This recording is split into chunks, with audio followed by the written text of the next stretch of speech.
La Coupe du Monde féminine. L'événement foot est sur Europe 1. Buongiorno.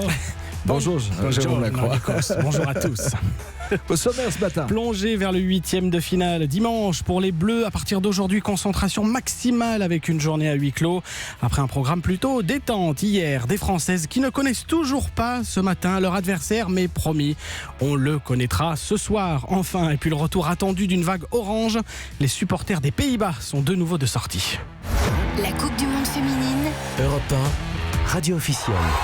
Mais d'abord, je voulais démarrer, Nikos, absolument par ce match fou hier soir au Parc des Princes, Écosse-Argentine. 3 buts partout, dernier match du premier tour du groupe D. Et encore une fois, ces Argentines ont fait parler la grinta, l'esprit de combat sud-américain. Elles qui n'avaient pas inscrit un seul but dans ce mondial sont parvenues à en marquer 3 hier soir. En 15 minutes, synonyme de folle remontée parce que les Écossaises, elles menaient 3-0 à un quart d'heure de la fin. Ultime but égalisateur inscrit donc par ces Argentines sur pénalty à quelques poussières de secondes de la fin. Pénalty d'ailleurs donné à tirer une seconde fois, comme pour la France contre le Nigeria. C'était exactement la même situation. Les Argentines peuvent espérer encore être présentes en 8e de finale. Les Écossaises sont-elles éliminées? Dans l'autre match d'hier, 2 nations déjà qualifiées pour les 8e. Victoire des Anglaises 2-0 face aux vice-championnes du monde japonaises. On continue avec des nouvelles des Bleus. Elles ne savent toujours pas contre qui elles vont jouer dimanche soir. C'est important pour se préparer pour les 8e de finale. Mais je peux vous le dire, elles le sauront ce soir. Scoop, enfin. Et nous aussi, à l'issue des derniers matchs du premier tour.